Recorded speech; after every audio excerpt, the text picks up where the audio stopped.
My favorite thing was get behind the enemy airport, put C4 on the jets, wait till they take off. Oh, you were that guy, Kev, huh? Discovery, go Oh, at throttle up.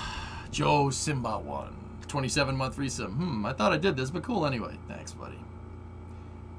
Guys, we do have some packages to open up. If you guys want to see that. I'll be right back. You want me to go get them? I'll get you one here. Be right back. Don't go anywhere.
All right.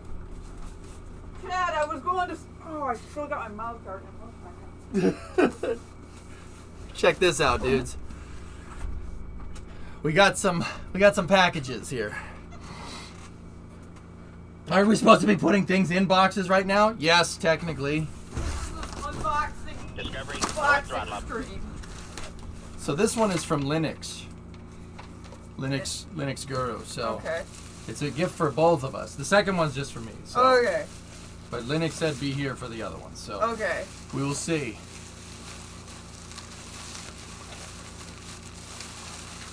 That's a lot of bubble wrap.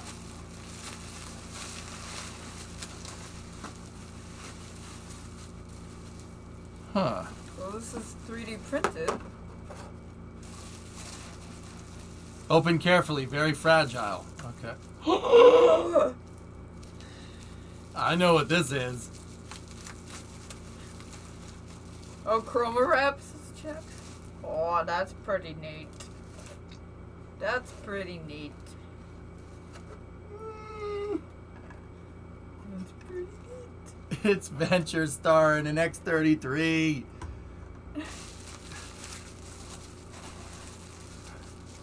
What is this? Well, if that one's for me, Linux, that's amazing. Thank you. I knocked the thing over. That's awesome, dude. That is really cool. Okay. That means that this one is for you. Okay then. Chroma wrap.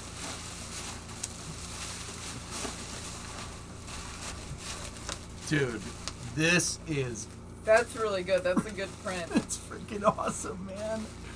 Look at that. Oh, that's so cool. I'm actually digging it, man. That's really cool. Oh, is this one of those, it's a three, that's cool. What is that? So it's a 3D printed dragon, but it comes as one piece. So when it print, like,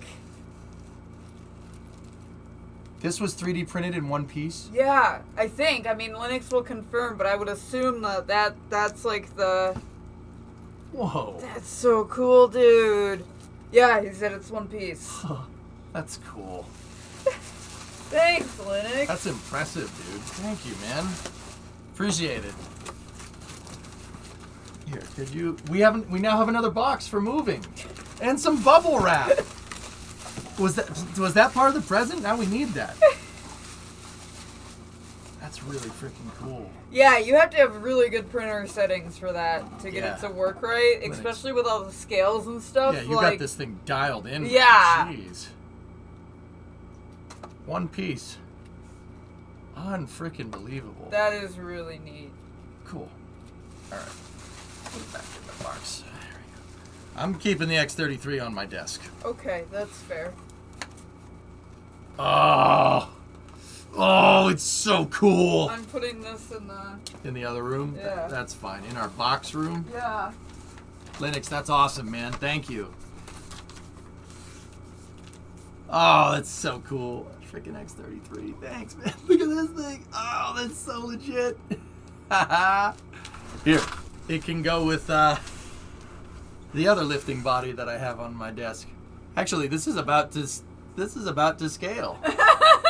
It's actually about the same. That's how big the X33 was going to be. It's about right. Dragon was 6 to 7 hours on the interstate. Nice, Linux. Cool.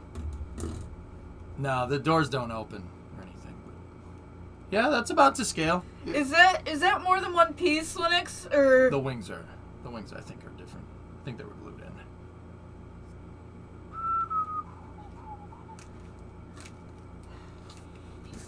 Can you take the happy note? Yes. We got to keep that. Bubble wrap. Boo-boo. Boo. All right. Okay, that's what I figured. That's cool, man. Thank you very much. I do appreciate Yeah, it. seriously. 2 color stands for the X33. Thanks, man. All right.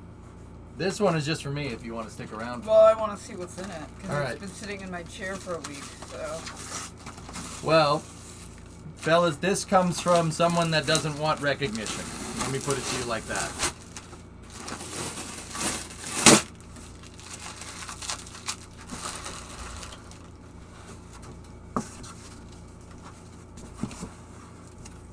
it's a box.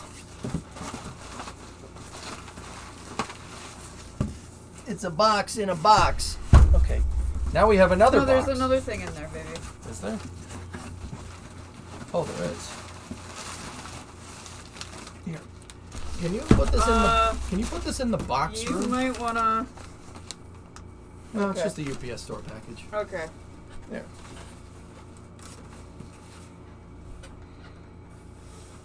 What's in the box? Nothing. You can't look in the box. Braid, thank you for being on box collection duty. I do appreciate it. That's my job today. Was box collection duty. Yep. You went to Home Depot, got boxes. All right.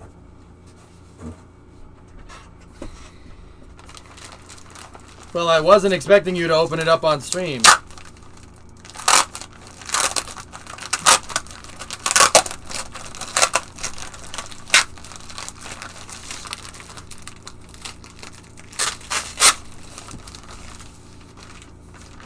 I wanna know.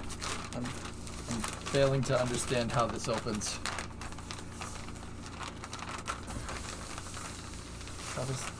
How do I shot web?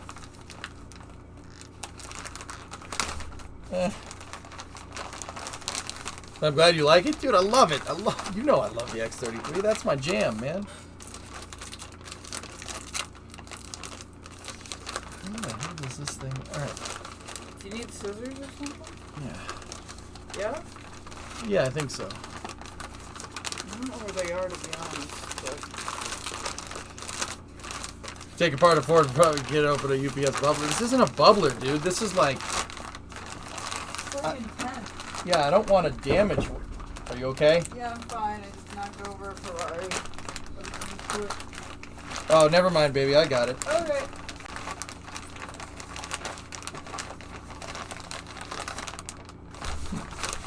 It's a book. It's a book. It's a small knife. Dude, I had like belt packed up, and I don't know where anything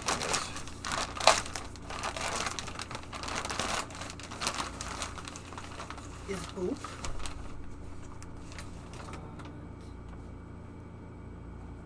these.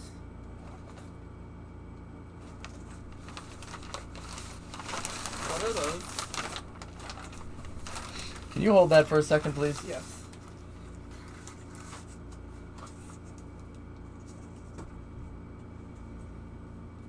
Chat, it's...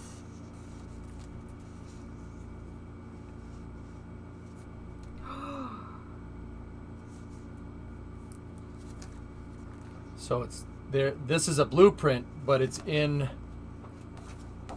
It's a blueprint, but it's in a. It's in a. Yeah. A sleeve. And we're not gonna.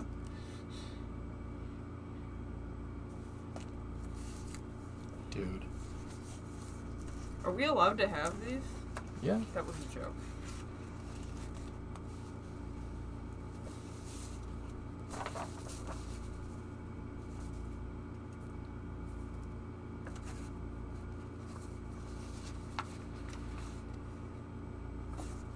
Whoa. Okay. These are Apollo blueprints. These are Apollo blueprints, man.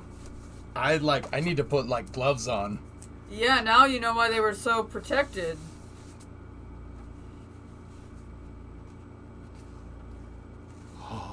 Hubba.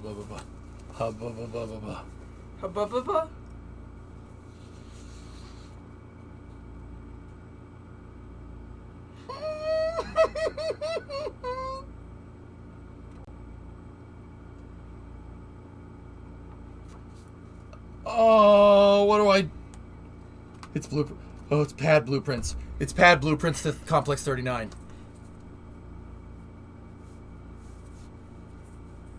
They're Complex 39 pad blueprints. Oh dear. Oh boy. Chat. So not to end, these are clearly scans, chat, so he's not... Yeah, these were printed on 11 by 17.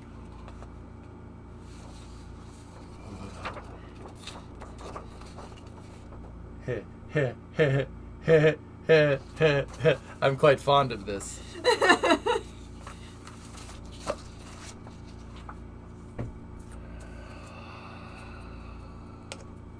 Oh, this is dope. These are all the levels of the ML.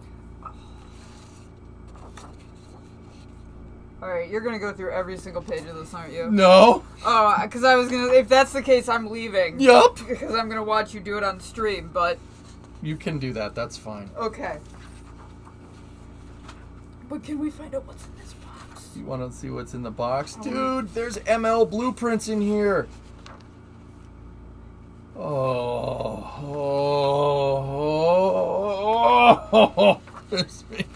when I say there's blueprints in here, I mean we have isometric ML blueprints, man. Oh dear. This is too much. I'm gonna be... Nope, I'm not getting sleep tonight, which is not good. That's not... Oh, I'm gonna look through every bit of this. Saw box in the thumbnail. Loopy, I got some fan mail. Oh my god. These are it's literally blueprints to all the sub-assemblies for an ML. For a Saturn V ML. Oh my goodness. Oh my goodness.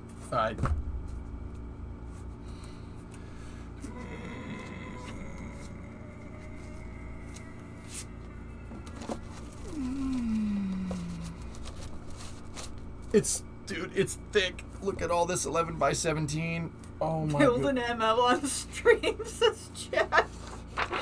It might cost me 1.5 billion. Oh. That is so freaking cool. Man, I'm blown away. Like I said, person said they didn't want any recognition, but... Yep. That's cool. Yep.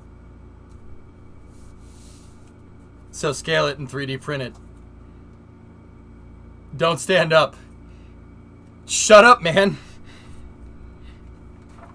It looks like these are... Brimo pointed out just a second ago that these are the bids for an ML, but these look like the actual mobile launcher. Yeah. It says final bid. It says revised bid drawings July 7th, 1964. It's almost my birthday.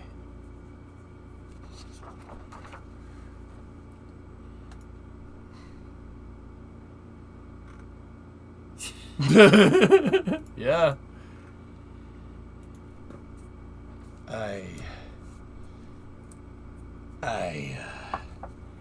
Dudes.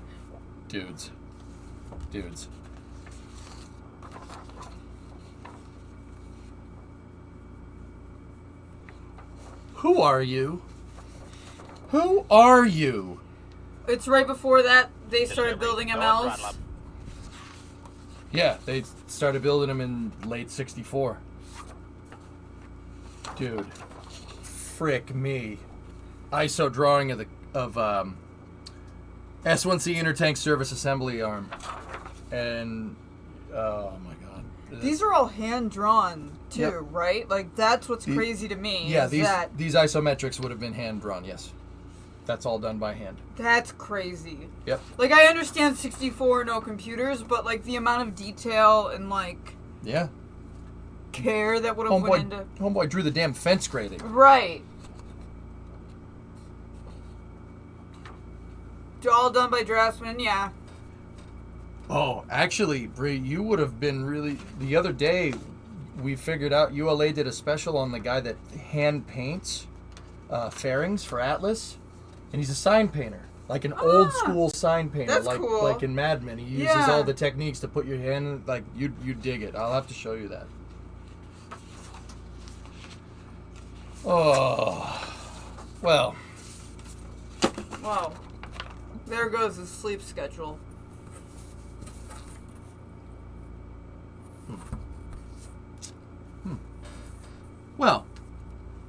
Well, that's pretty neat. So these are just photocopies from what I can tell, but it's a pretty awesome photocopy Yeah. set, if I do say so myself. Well, But put the other stuff in on unless you were gonna show that. I just want to make sure it's protected. That's all. yep. Because those are like legit.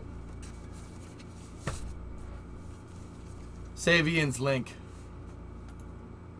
Yo, so like this. That's it, Thomas, yeah. For Bremo. Oh, yeah. Oh, all right. I'll have to go look. Yeah, we'll check it.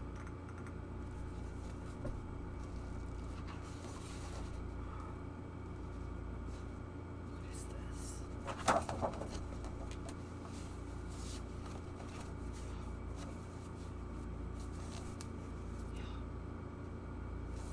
Yo, chat.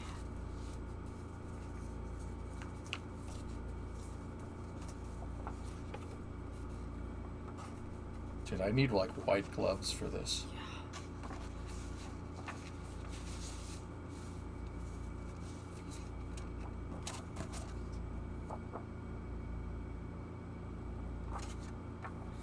These are original Rockwell prints from STS-1.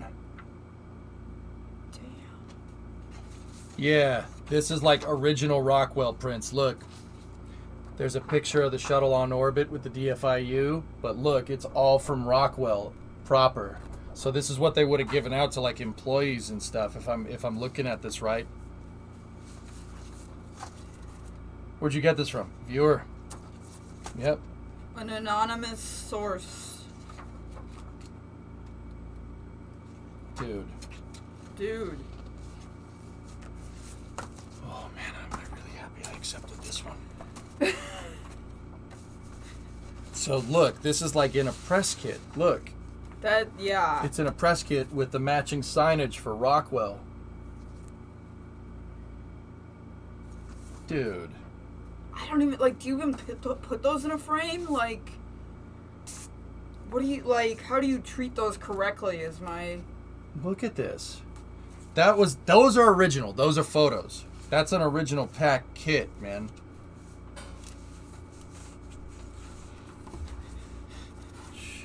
Use gloves. Yeah, I know. I'm just trying to use my fingertips, dude. I'm afraid to touch some of this stuff. I'll try to touch the stuff that's in... It's a negative. Man, space base.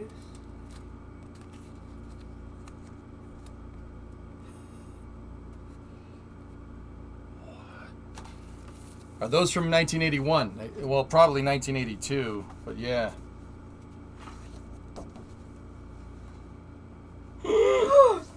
Uh-oh. Uh-oh. Linux, I don't wanna drown you out, my friend.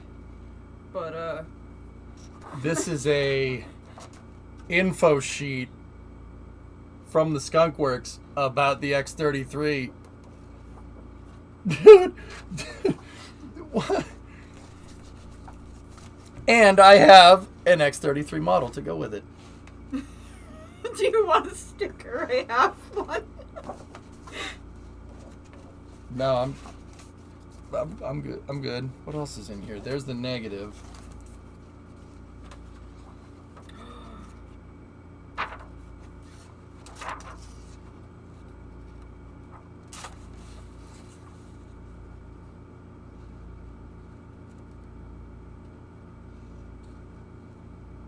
No. No. No. No. No.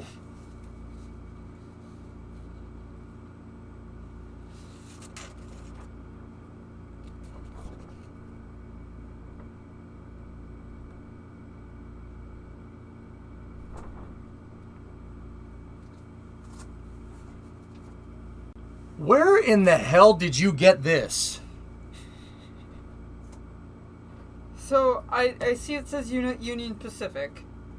Trains? Yeah, this is a train boiler. It's the boiler cover blueprint, if I'm looking at this right. Yeah, can you see the numbers on the front of the locomotive? Yeah. Large metal figures who draw. This is a blueprint from a steam engine from 1905. From 1905? January 28th. Good, bad day. Yeah. Revision October 30th, 1911. For a Union Pacific locomotive. Either that or it's just the number plate.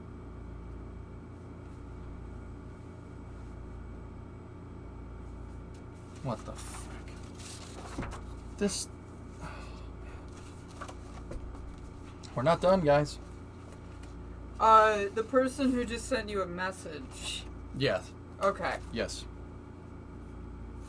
Dude, I don't want to touch this.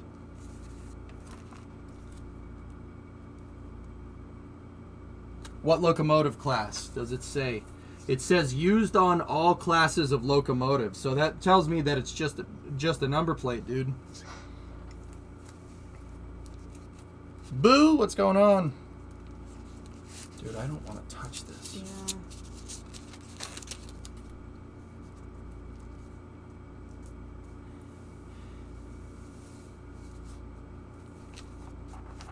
I'm going to try my best to be very, very careful. This is a blueprint. It's actual it's transfer paper. This is a blueprint.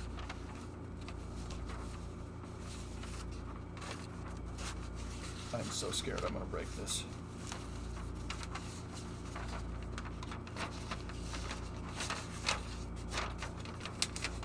Oh my god. What is it?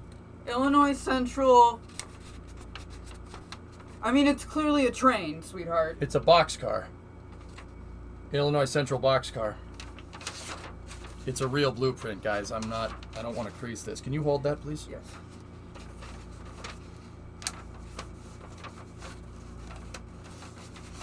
Come on. Come on, you. Good call. This is a real blueprint for a boxcar. Yep.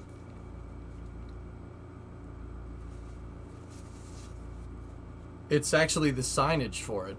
It's marking the signage. It's a blueprint for all the signage and naming conventions. Stop touching it with your dirty ape hands. And if I don't touch it, killer, you guys are going to give me crap. Get it framed? Oh, indeed. The anonymous person says I was playing Railroads Online and asked about the signage on the side of the cars and what it all means. Next thing I know, I get a freaking blueprint from that era. Well, that's getting framed. Yeah, that's going to get framed and it's going to go in the house if you don't mind. Yes, we will find a good place to put these. I would like to just talk to somebody who has experience with these kinds of documents and keeping them safe and protected because I'm worried that if we just put them in a glass frame, it will wear out over time. As long as you keep them out of the sun, you're fine. Okay. Anything else in here? Nope. Alright, so let's put the train blueprints.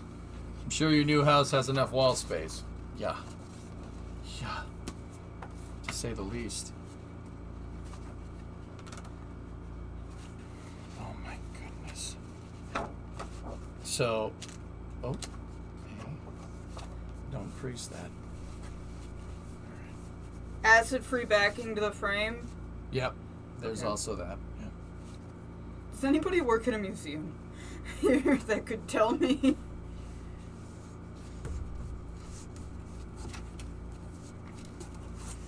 There is some other things, fellas. There's another box, by the way. You mean other than the white one? No, that's the box, Oh, but okay. there's still stuff that I haven't looked at.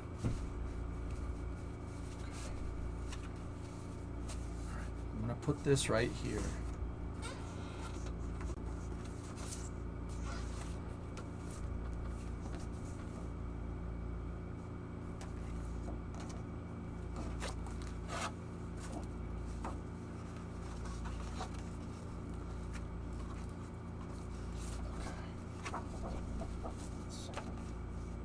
What's this?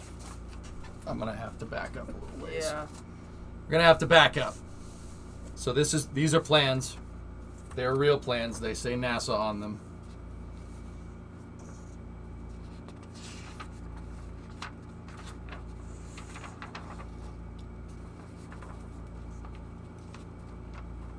Try to grab it with just your fingertips, huh? I know what that is.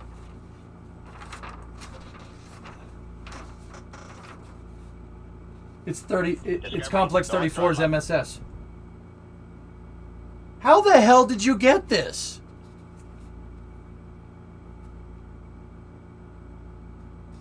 How the fuck?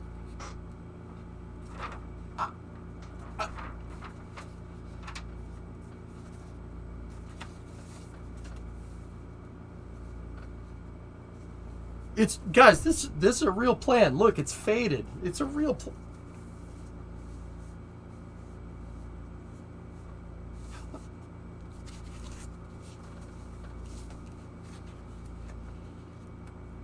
Well, you wouldn't believe what people throw away here and what people keep and what goes in the museum auctions. OG nicotine color. Yeah, I know, STX. Yeah, you're not wrong, right? Right? All right, what's this one? There's more.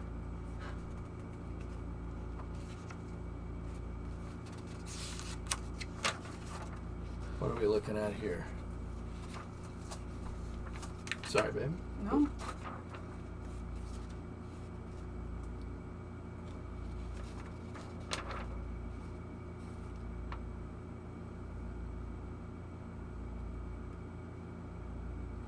I'm not sure what this one is.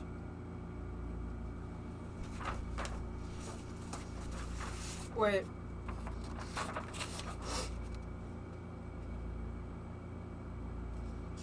It's Apollo Systems, but I don't know what it is. It's a real plan, though, that's for sure.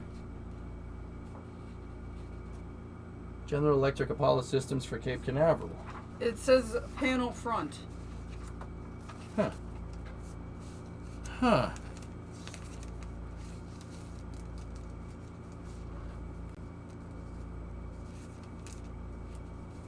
Crawler tread?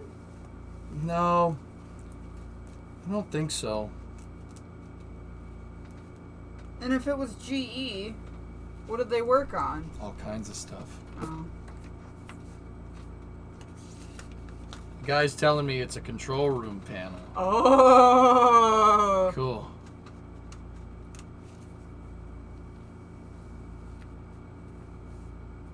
I gotta sneeze. I gotta sneeze. Sneeze away.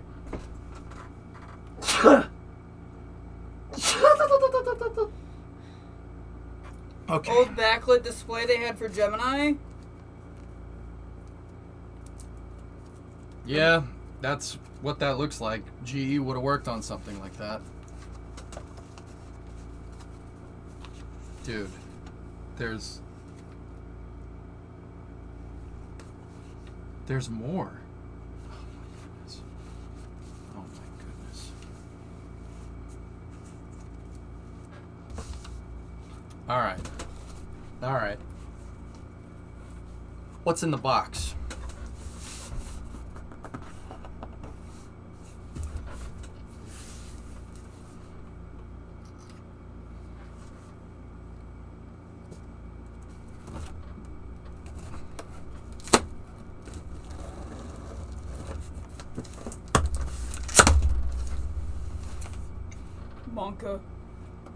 Monka Chet.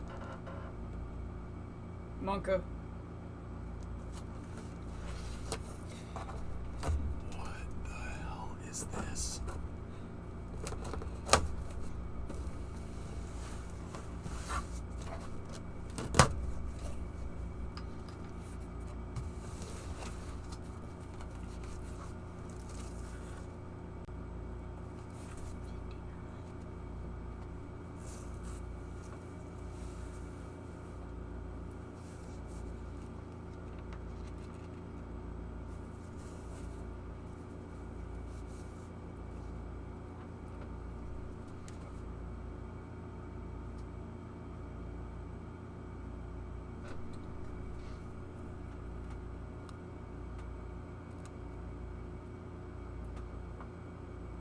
That says 1959, by the way. This is a staff report of the Select Committee on Astronautics and Space Exploration. This is before NASA even was NASA. Confirmed FBI coming.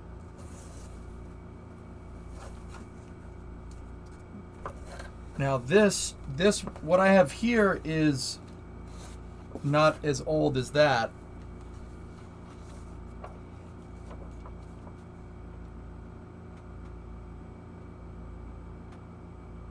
NASA was NASA in 58. Somebody says, isn't that the bill creating NASA? 85th Congress, second session, Washington, 1959. Yeah, November of 1958 is when NASA became a thing.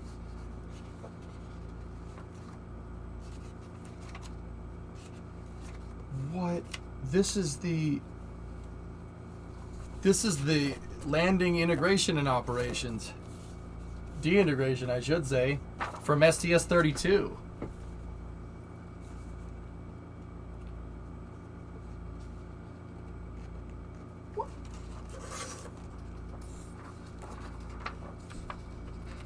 It has all the de-integration timelines in it. Lowly henchman. What the hell? Crew egress operations.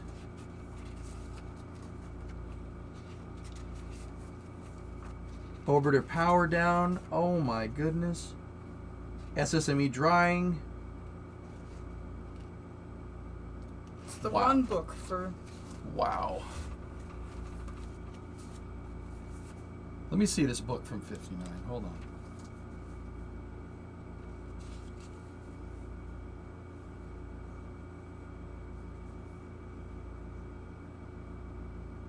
Discovery, go at throttle up.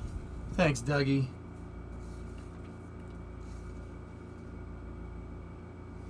I think chat's right. I think this is the bill the handbook for a committee for NASA. This is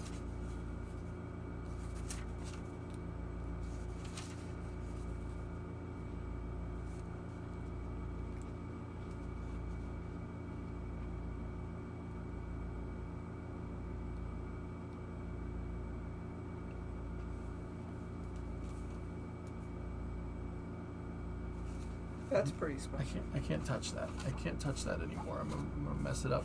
Jim sent the stuff to EJ. STS-32 Ascent Flight Design Freeze Point.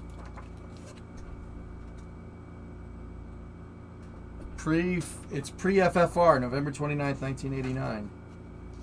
Pre-flight readiness review is what it's called. It shows, this is showing 32's ascent profile, guys. Look.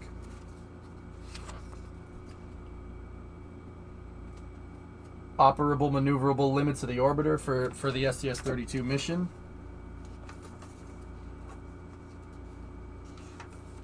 Return weights.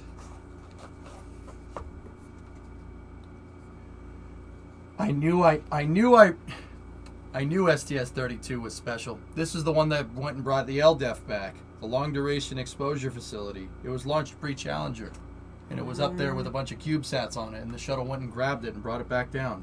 That's why they were worried about landing weights with this. The orbiter is committed to 230,000 pound landing weight at 2 Gs. Yeah, this brought LDEF back. It was a satellite that was the size of a school bus. Wow. These are, 1989 PowerPoints, Jet. Yeah, 1989 PowerPoints. Fellas.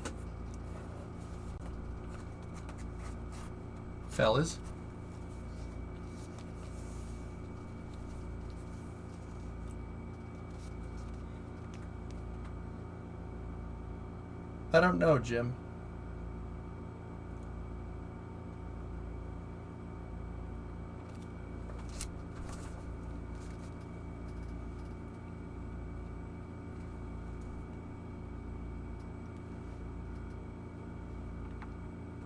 This is a plan book for Space Lab. Oh dear. Oh dear. Oh, that looks like an Apollo. Yeah, well, it would have been Apollo derived. It's got blueprints in it, man.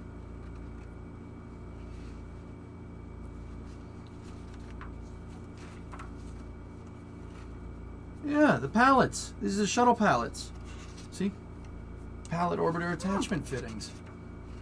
This is payload bay design studies. Oh, that is freaking cool. Cargo envelopes, center of gravity deviance. Payload integration positions, dudes. Look, payload bay integration positions. Oh, man. Oh, man.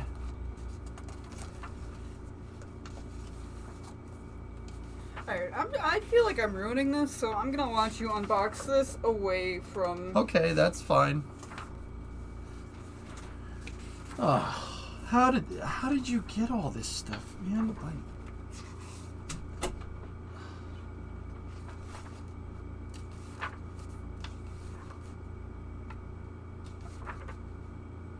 Dude.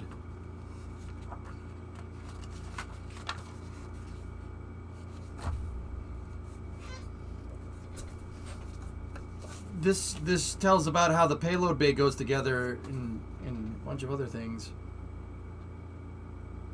In different canisters for doing... There's an ATM. Yeah. Apollo Telescope Mount Project.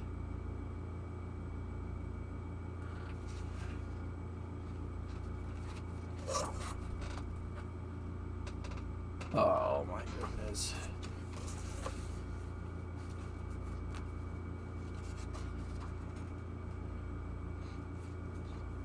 Space Lab control panels. Shuttle flight deck control panels. Alright. There's more stuff in here, guys. Where's the note that you have to give it back? Yes. Now what's in here? This is banded up. What's in here? They're postcards.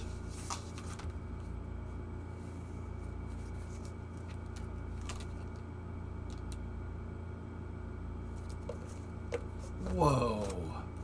Whoa. Dudes. Anybody know who those guys are?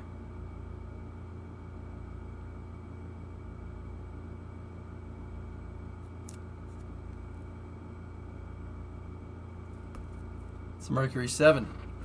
This is an original postcard though. From a KSC tour. There's a bunch of them.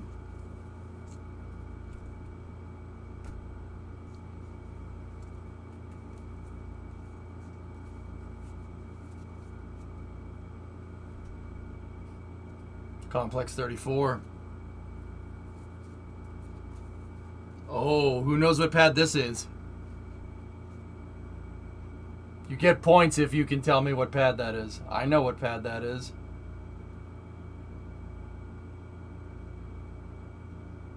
Slick 40? Nope. Good guess. Slick 36A. Apollo Centaur. Or not Apollo, Atlas Centaur, excuse me. I'm reading stuff that says Apollo on it.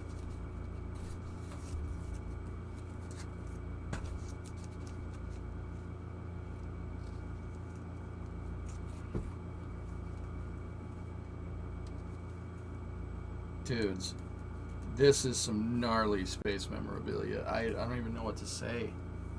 And that's not, there's a couple in there, but look, there's a bunch of, these are like real postcards. Never mind your leader, just take me.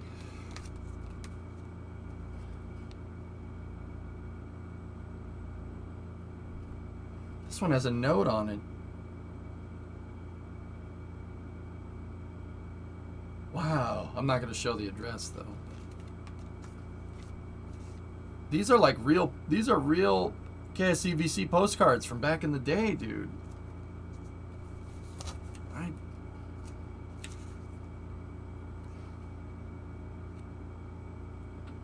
This has got to be from the late 70s.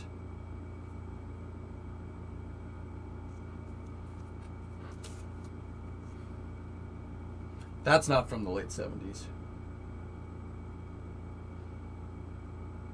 That's STS-1 or STS-2's landing. I'm not 100% sure, I think. I could be wrong. Shuttle flight deck and original config. Look at that. SEA transport. Which orbiter is it? That's Enterprise. Approach and landing test. I can tell you exactly what day that picture was taken.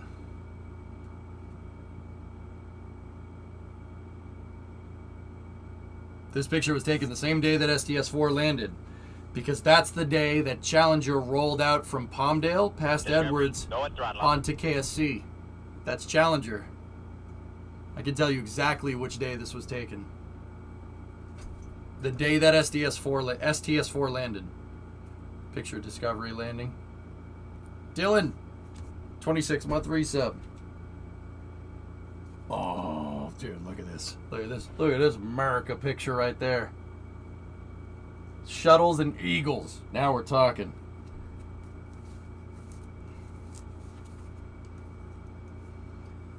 Dude, vintage KSC. Look at that.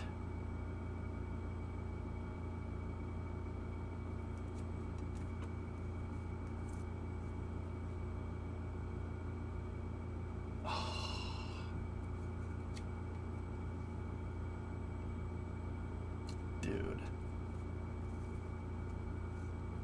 Name the shuttle mission. Name the shuttle mission.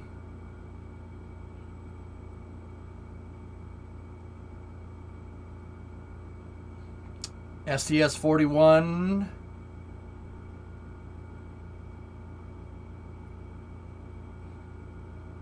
C.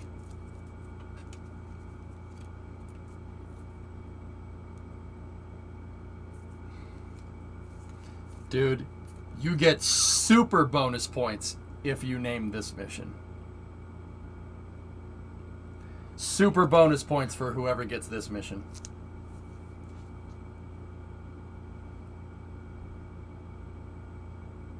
Because that's a real picture.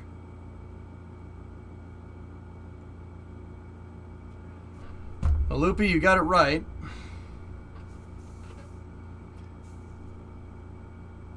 This is STS-51A. They went and got a satellite that a rocket launched. The shuttle got a satellite that was broken. They brought it back down, and the reason why the guy has the for sale sign is because NASA brought the satellite back down and then sold it, and then they launched the satellite again. It's STS-51A. Really, really high-profile shuttle mission.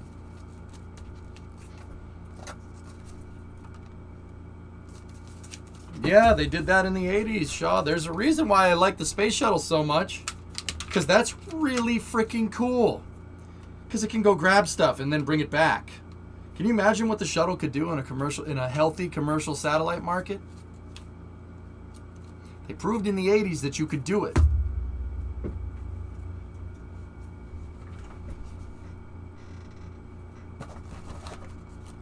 What? What is this?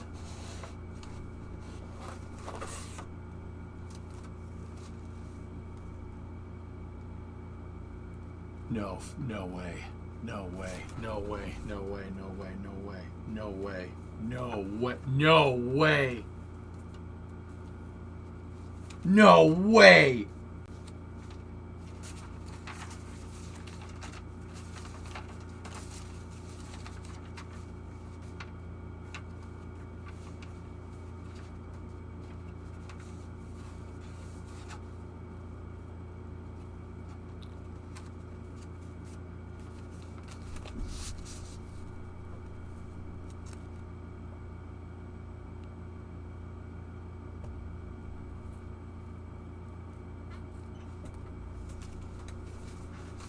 Excuse me. Excuse me for a second. I'm a little busy right now. I just gotta take this off. It's time for you circus animals.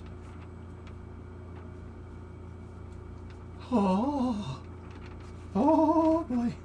Oh, this is freaking cool, man.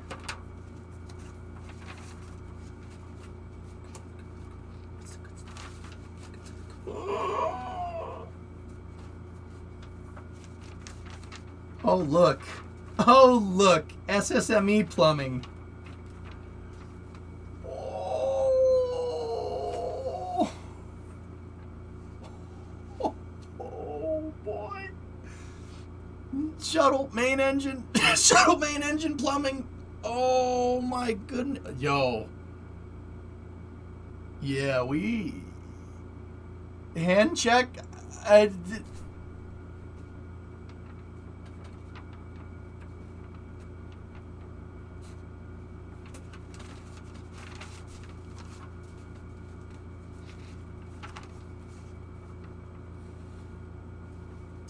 I don't think that I don't think that we should show this.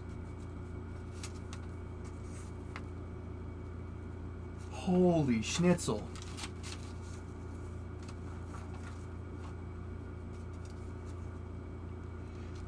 Whoa. Power head pressure readings.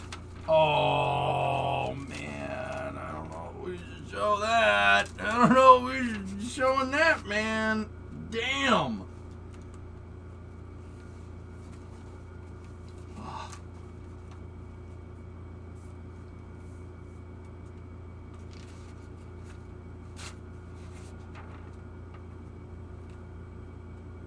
Oh.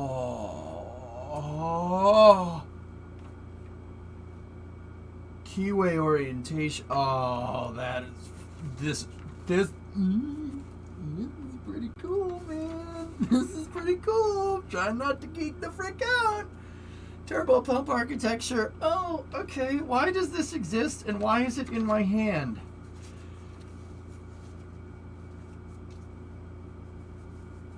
These documents do say released on them, fellas. They say it's a released document, but holy shnikes. Well, if I ever want to model a shuttle engine, I think I can do that. This is like all the fittings for a motor, dude, from this test that they were doing with the shuttle engine. This is from a test. This is from a SSME testbed engine electrical system component instrumentation drawings. Okay.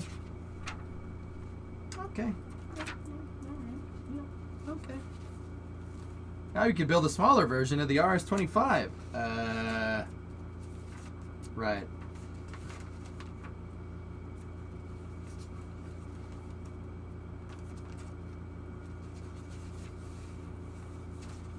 Dude, there's just pages and pages of all the different nuts and bolts. This has like nut and bolt diagrams for every single flange on the shuttle engine.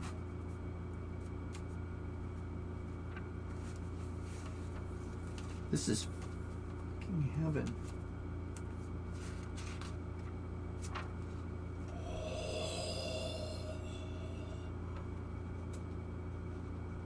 Oh. Oh. Oh. Oh, okay. I can't do this in my freaking. I can't do this, man. I can't do this. It's freaking gonna break down over there. Hey, come on back now. Yep. Those are our S25 avionics controllers. Wow. That's the brains for the shuttle motor. I'm not showing this close, but it should be fine, but I'm still not doing it. Because I'd have to move it all the way over there. What did I just join into? Well, your boy got gifted something by somebody that knows some things about something. The current thing that I'm reading through right now is here, X. I'll show you.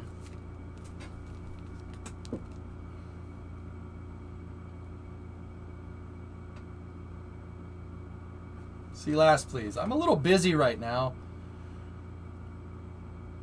Is scaling down just as hard? Yeah. That, bro. This is, and like X, these are diagrams. This is not like,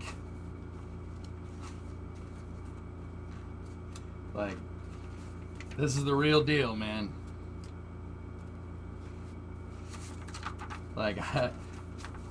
I'm like, I don't know if I should show this reel. It is very, very detailed.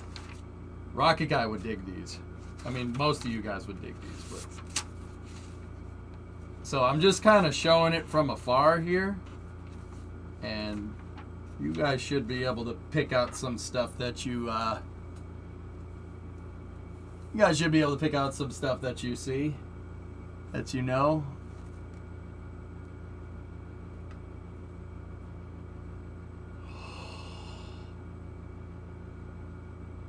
Wow.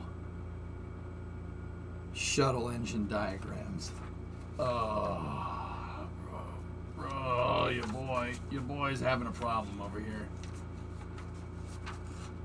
Dude, that's like all the plumbing to it too. I'm gonna study the frick out of this. It says release document on it, guys, so it should be okay, but dude, it's everything. There's a power head external diagram for it's the harness, I think. Yeah. That's the frickin', but dude, it's got the wire harness on it.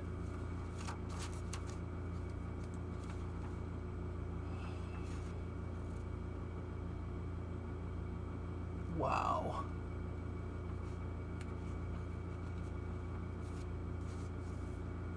Oh man, this is I don't feel comfortable showing that. That's yep, okay. Pump diagrams.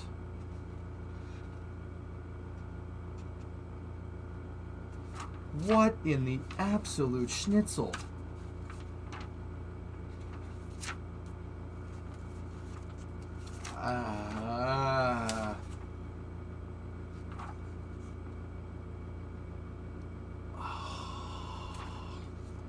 Dude, this is better than that, Admana. Seriously, I've done both.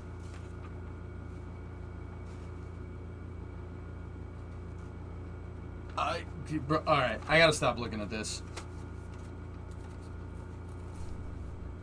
So this is a gift from an anonymous benefactor. And it's got plans from the Apollo program, namely an entire set of plans for a mobile launcher, Saturn V mobile launcher. It's got an entire set of plans in here. Oh, you guys are gonna frickin' like this one.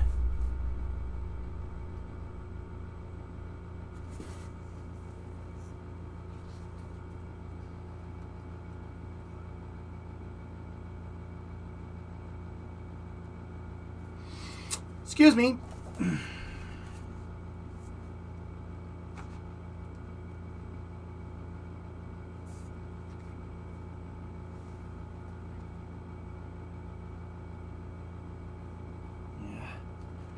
Yeah, no, it's not Wheatley. Wheatley didn't do this. Guy wanted to stay anonymous. Dude, this has the telemetry for STS-1 in it. Event timeline. Look. Look. It's the event timeline with telemetry and timing. Oh, man. I'm geeking out, man. I'm geeking out. I wasn't expecting to do this right now, but I am. Hey, babe, I've got some bad news. What? We didn't win the lottery. That's okay. I did.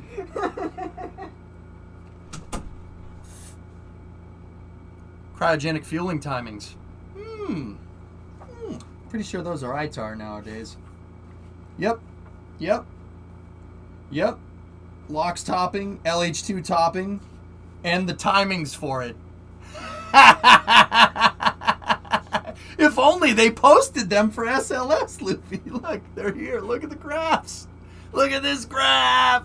Night Linux, thank you very much for the X33. I do appreciate it, man. Thank you. Oh, LH2 inlet temperatures. LH2 inlet temperatures at T-3 to T-0.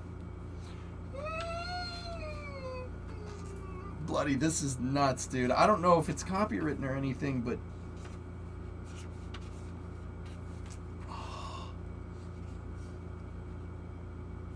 LH2 tank ullage pressurization during vent valve cycling. Oh, this is so cool, man. I dig it. Oh, this is excellent. Yep, dude, this is all... Luffy, this has all the timings for the shuttle. Oh, my goodness. Inlet temperatures, LOX inlet pressure. Main propulsion system LOX discharge on board over time. LH2 discharge. Oh my goodness. LH2 pressure transients during startup. Dude, this is dope, man. Look. This is LH2 pressure transients during startup, right? Look, they turn the circulation pumps off, and then at like 0 is over here. This is T-0. That's T-6. Look at the transients. Look at the turbulence in there from starting up the engine, and then it gets less turbulent as the engine when the engine turns on. Look at the difference. Oh, that's so cool. Those are pressure transients. When the engine turns on, the pressure stays more stable. Oh, that is so dope, man. LOX engine manifold pressures. Oh, this is cool. Oh my goodness.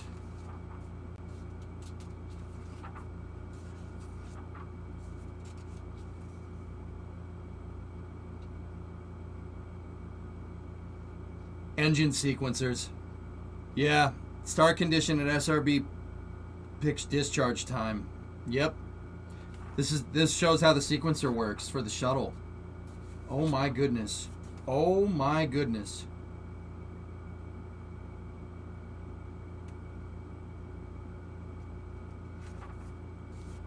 This is all for the STS-1 mission, guys. This is the first time they did it. Oh, mixture ratios. They have Hydrolox mixture ratios for the SSMEs in here. This book is freaking sick. I don't want to show you guys any of this. I'm freaking scared to show this. I'm dead. I'm not even kidding. Oh my goodness.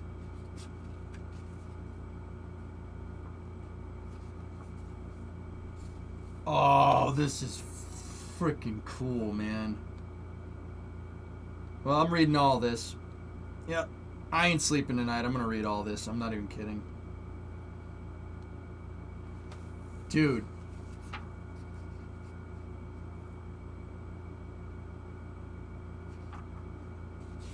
I got to show this to some of my buddies, dude. Guy who gave this to me. I got to show this to some of my buddies. They'll love it. Holy crap. This is all the telemetry for the SSMEs, man. I don't even know if I should show this. Don't you need to pack? Shut up, Yarg.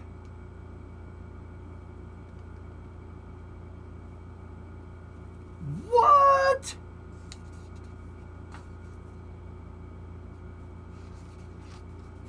Oh. Oh, look. SRB heat rates from different segments. Look.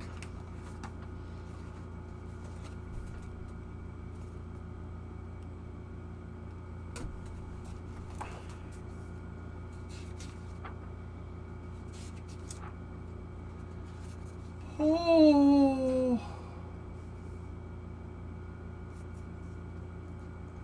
What? Discovery, go at throttle up. Circumferential heat distribution on the right SRB aft skirt. Whoa. Oh man, that's cool. Look at it's how the heat distributed around the SRB. It distributed to one side. Oh, that's so cool.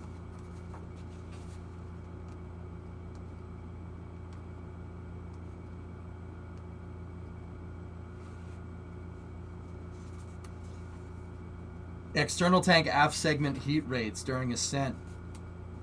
Radiation heat rate on the shuttle aft mounts. Bro, this is some like legit stuff. There's real telemetry in here. You guys ever want to see what telemetry and graphs look like?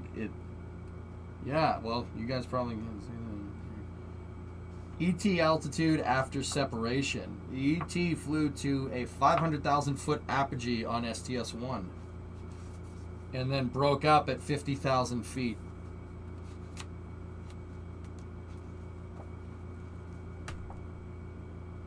External tank altitude history during the entry portion. Entry temperature heating on the external tank.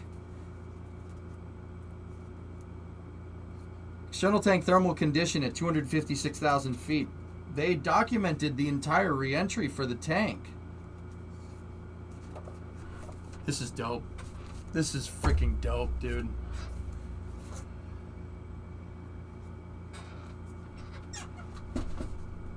Oh, look, there's another one. There's another one. Oh, hey, look, now there's two of them.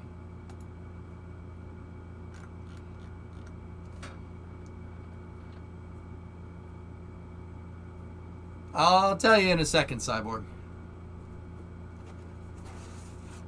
No, seriously, there's another one. Interim report on STS-1.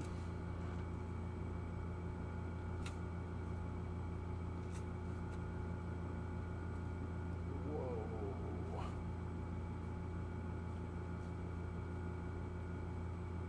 Control surface pitch vector magnitudes. APU turbine speeds. APU turbine pressure.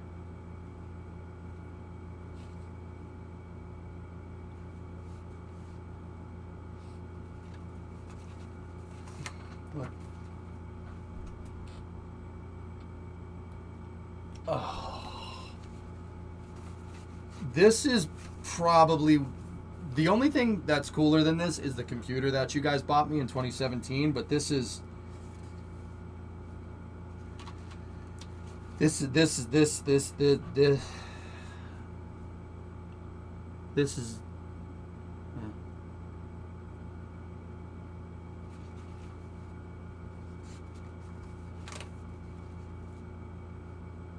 is more telemetry.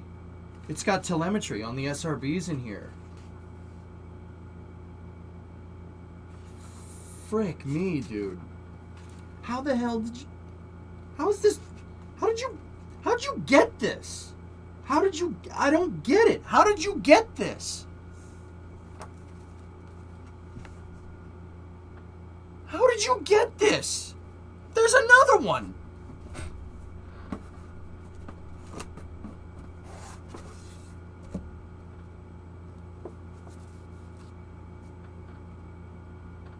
These are original dudes. They're real. I know they're real because of the staples. The staples on the damn things are rusty.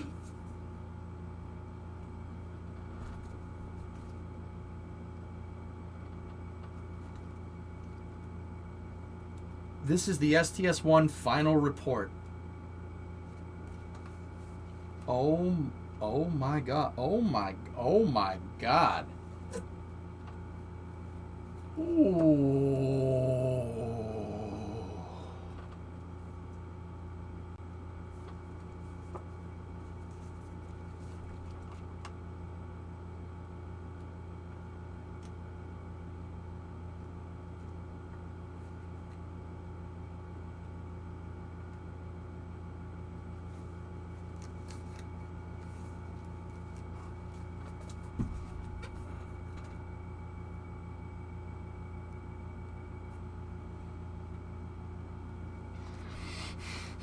This friggin' book though, man. I am really happy we did this right now. Oh my good dude, it even has voltage. Let's see. Bus A voltage. Bus A voltage seconds relative to wow.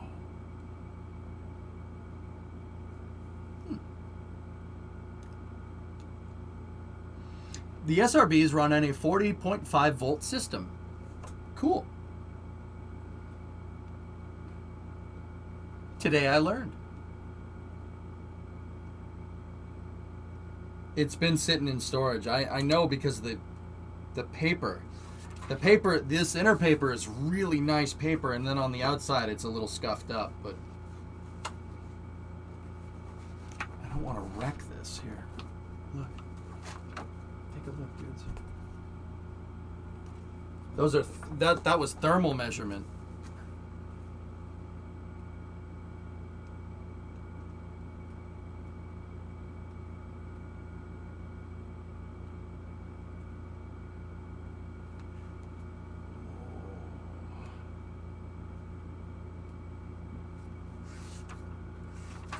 Oh.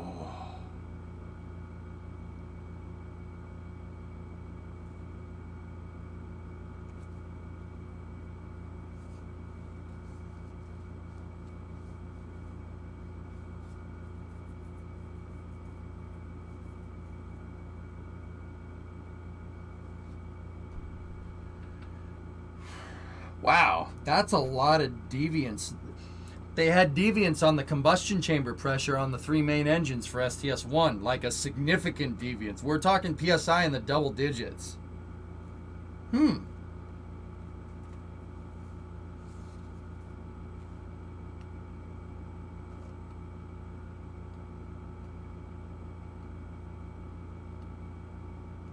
Wow. Oh, this tells like the corrective stuff too, like what they're gonna do to fix it. Oh, that's so freaking cool, man. This is dope. I could read this all day.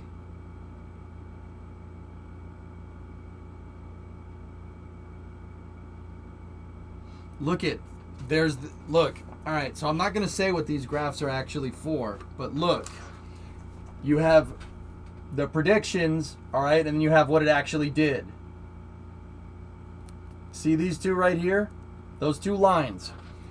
You have your prediction, which is your data analysis, and then what it actually did. The closer the lines get to each other, the better you did. Because remember, even with NASA and the space shuttle and everything, which is funny because they ended up ignoring this information later. What are you trying to do? What does it do? You want it to do what you want it to do. If it doesn't do what you want it to do, well, then it's not good enough. That's for a thing on STS-1, RJ. It's for a thing on STS-1. We'll just leave it at that. Actuator positions for the SSMEs. Main combustion chamber pressure on engine 1. Predicted versus actual. Oh my goodness. That's dope. This is... There's more, guys. There's more. There's two more.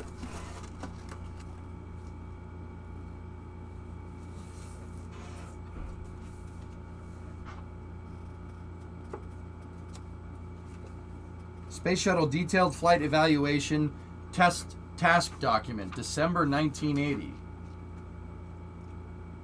Discovery, go at throttle up. Whoa. I'm not sure what this does. I have to read that one. Joho, 38-month resub. And here's the last one, fellas. STS-1 FRR evaluation report. Or FRF, excuse me. The FRF, Space Shuttle Static Fire Report.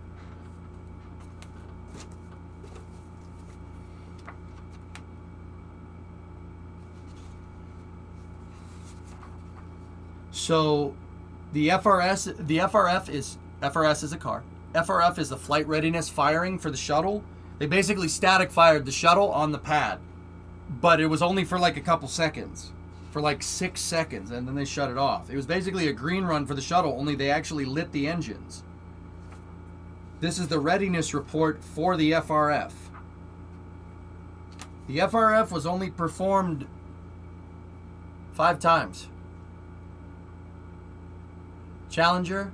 Columbia, Challenger, Discovery, Atlantis, and Endeavour. They only did 5 FRFs. They did it every time they had a new orbiter.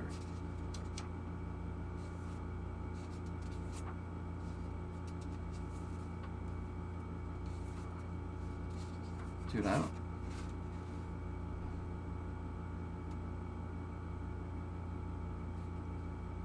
Dude, the mobile launcher platform support post strain from the SRB hold down points from the FRF. Look at that. Oh, man.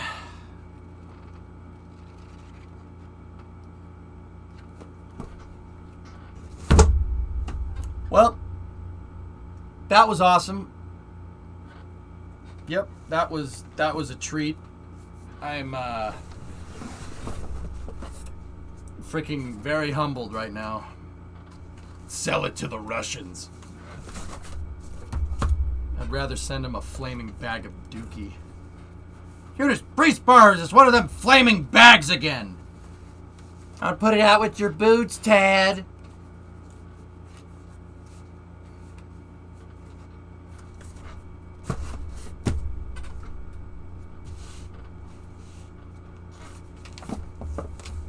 I'm putting this in a fireproof safe.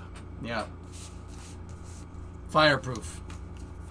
Like this is staying with me. More presents in your DMs.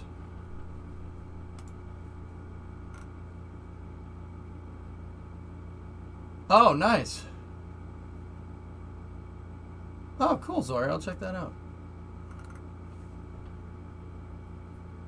Mutter.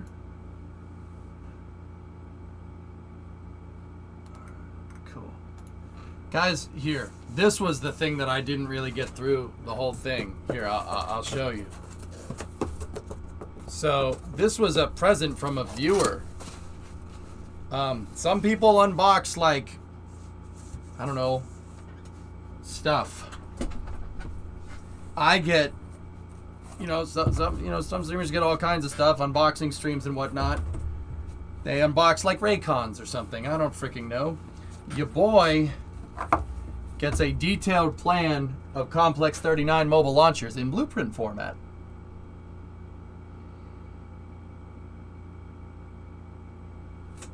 And when I mean detailed, I mean detailed. I mean these are the actual plans for the ML.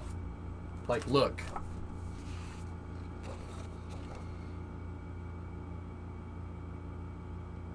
What were the train ones? It was a signage format for a boxcar. Signage formatting and number formatting for a boxcar.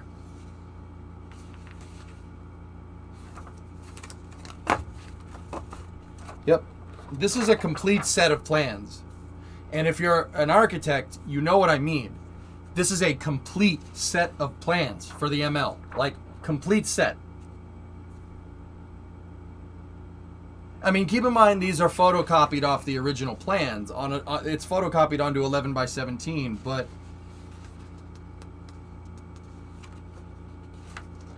if I ever want to know how the crane on top of the mobile launcher works, well, I got a pretty good diagram of it right there.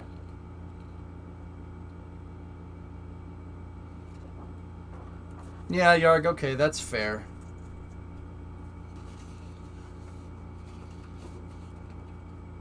Look. This is a machinery diagram for the freaking elevator.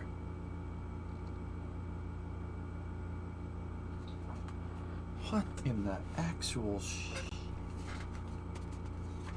Yep. Elevator machine room. Now these I don't have any problem showing. I don't want to show engine telemetry. I'll show this. I could model this. Yeah, we can make this in 3D. No problem. I can make this in 3D. I have the diagram. I have the prints. No problem. Elevator hoistway plan and details. Look. Oh.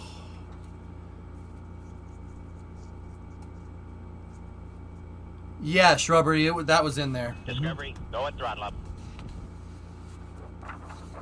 What's this one? Yeah, this is a complete set of plans. This shows the electrical connections. That's the electrical for the ML. Look.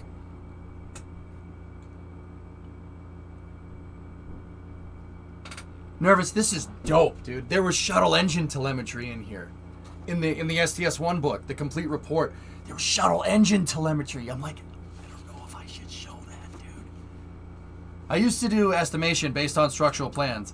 I would curse the authors for lack of information. I doubt I would have that problem with NASA. This has everything, Complex. Hey, Demos, 88-month resub.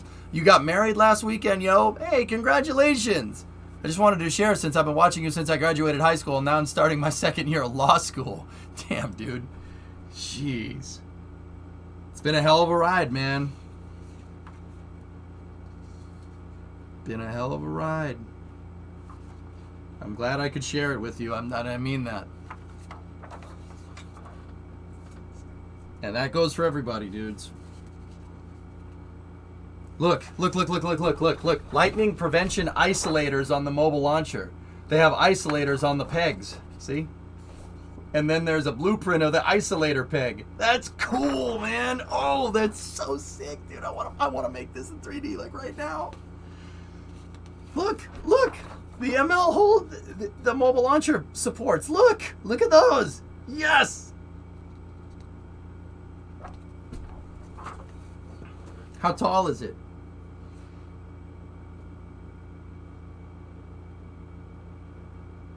It's 25 feet tall. Yep, the mobile launcher sits 25 feet off the deck because you got to remember the crawler transporter is supposed to fit underneath here and then set the mobile launcher down on these pegs. Oh.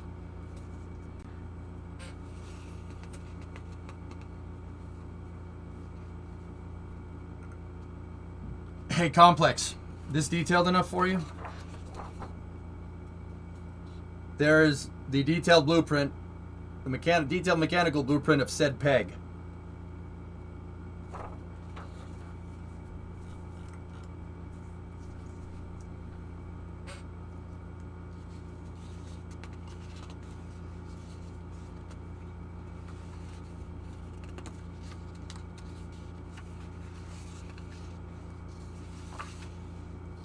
Yeah, this is the complete set of plans. I'm flipping through the pages and we're still on the launch pegs. Oh, I found something you guys would probably like.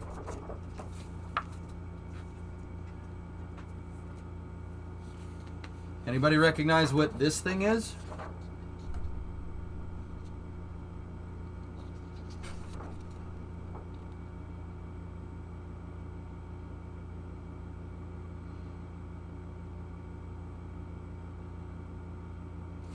That's the Apollo crew access arm blueprint. Look, here's the ISO view. Look, somebody freaking drew this. Somebody drew this. Somebody drew the isometric. Frick me, dude. Ugh.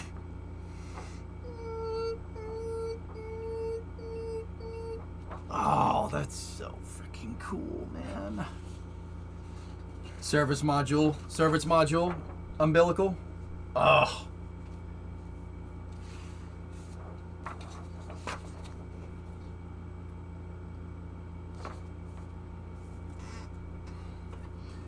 S4B aft servicing arm assembly, complete with isometric view.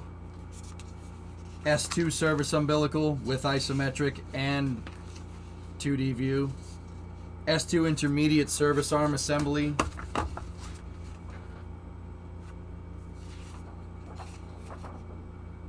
Bro, someone drew that. That's drawn. I mean, it's a photocopy of the blueprints, but...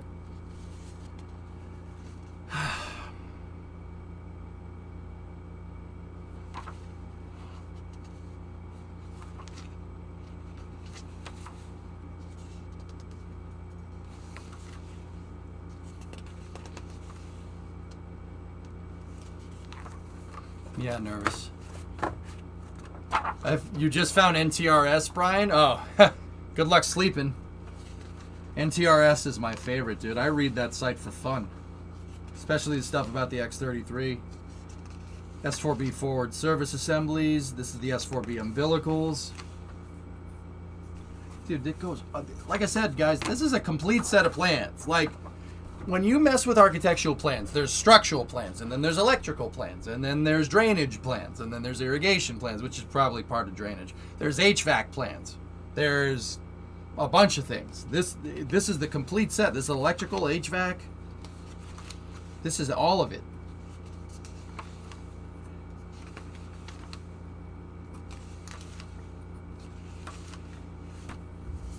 Jeez.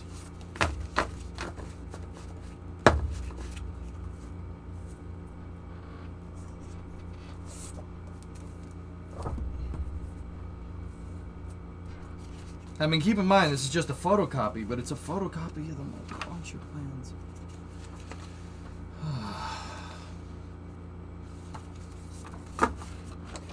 Like, look.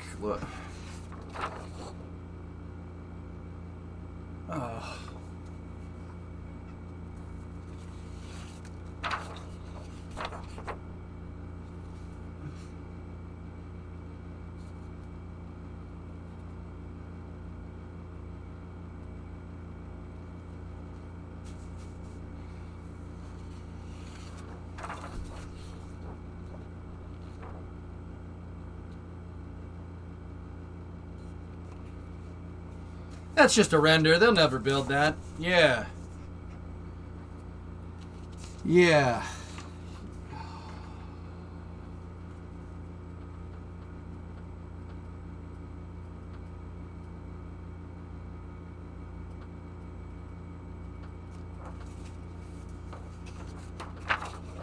Top down of the ML.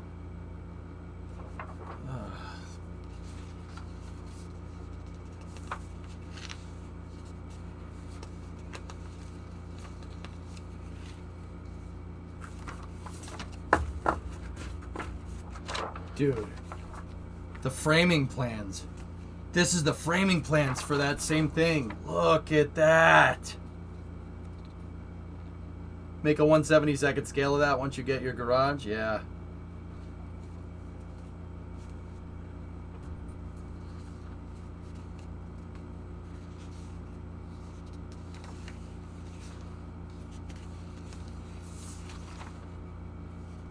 Dude, I've like 3 or 4 times throughout this unboxing, I've forgotten that I'm on stream and I'm just looking through shit. And I swear because I forget that I'm on stream. See what I mean? Yeah, this is like a complete plan for the ML. Like a complete set. Unfreaking believable. Look. Side view framing.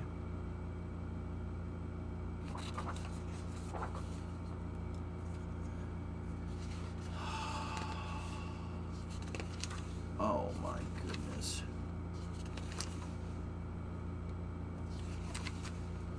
This shows this, it's the sub-assemblies too. Hold down points. This is the hold down point girder segments. Yeah, Bloody, these ones are photocopied onto 11x17, so they're not original, but I do have some original plans in there. This had an original isometric view plan for the 34A, not 34, Complex 34 service gantry.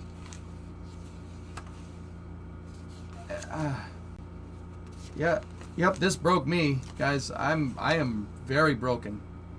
This is...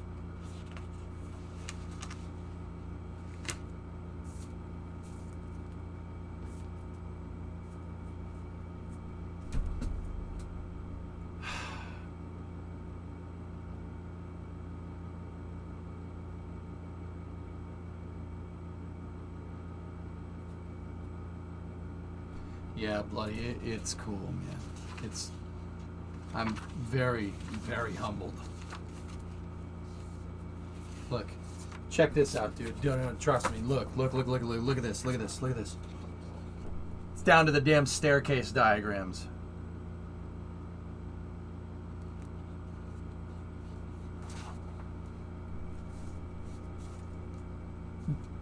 Are the blueprints there? Somebody already scanned them online, huh? Let me see if these are the prints that I'm looking at.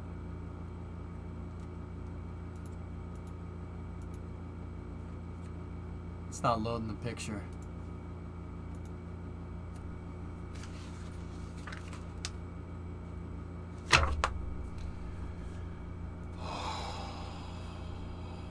Alright. Guys, I could do this all night. And Lord knows I wanna. Does it have the escape lines? I didn't have that during Apollo. They didn't have those, Jim. Escape lines. What are you talking about? What you talking about, man?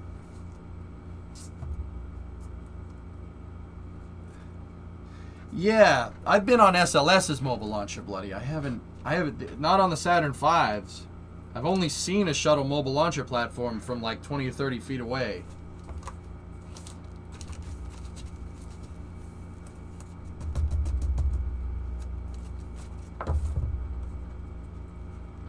This brings me back to my collating days. Sandra's allowed to listen to the radio. When she's falling, I should be able to listen to the radio while I'm collating. And I don't see why I can't listen to the radio at a reasonable volume from 9 to 11. Alright, guys. Well, that's going to do it for Space News. If you stuck around with me, I do appreciate it. I was going to do After Hours, but I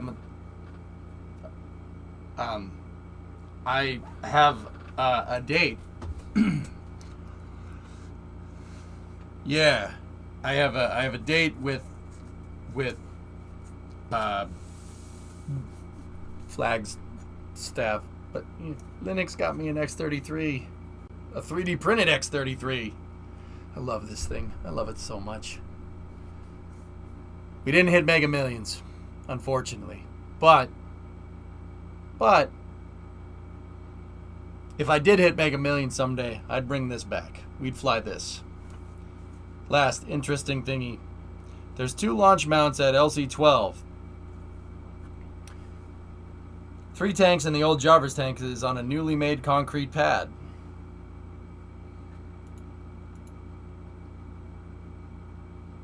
Interesting. Interdasting. Something like that, Tan. If you hit Mega Millions, you could buy an RS-25.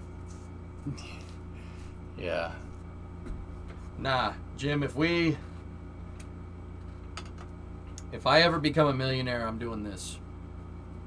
This flying shoe of a vehicle.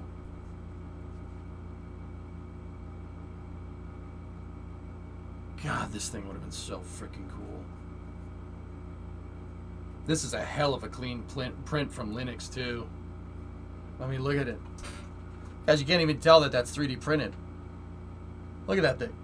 I have to like get it really up close for you to see the filament. I always called it a flying cheese wedge, Blue. Is it resin or PLA? I'm not sure, bloody. I think this might be PLA. Yeah, it's PLA. Oh, I packed up the damn 3D printers yesterday.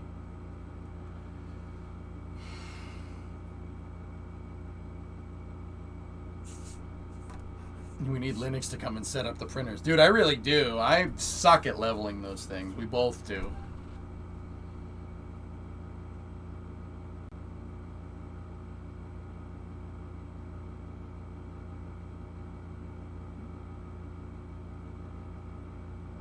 Well, that was a pretty good cap off to Space News.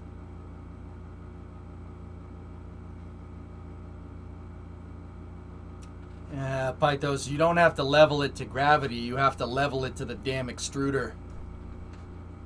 It's a pain in the butt, dude. We have 2 printers. We have an Ender 3 S1 and an Ender 3 Pro. Yeah, we got 2. All right. Linux and Mr. Anonymous Donor, I do appreciate it. Thank you very much. This stuff is freaking... It's freaking crazy, dude. I'm very humbled that you would trust me with this. Just going in the man cave. Pythos, there is a blueprint in here from a boxcar signage diagram, like an original blueprint from that's like 100 years old, from like more than 100 years old. It's like from 1905 of like how you should paint a boxcar, because trains. We're calling it Mission Control. I don't know what we should call it. We'll call it High Bay 1.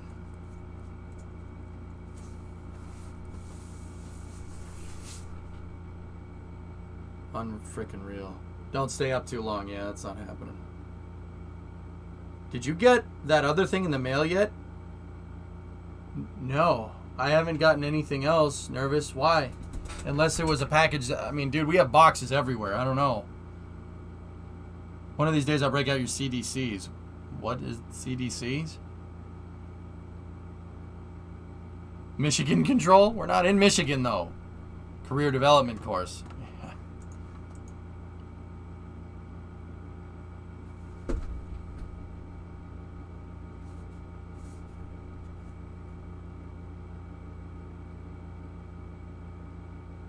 You're one of those rare people that know the real value of them. This made my day. Oh, I'm glad, Hooded. Complete set of mobile launcher plans. Uh-oh. Uh-oh. That's not good. That's not good at all.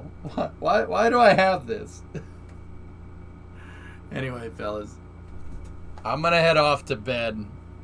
We put in a solid 11 and a half hours today, okay? You guys want to raid somebody, or... I can't see my keyboard. See you later, X. Dude, I gotta show you some of this stuff. It's gnarly. It's freaking gnarly, dude.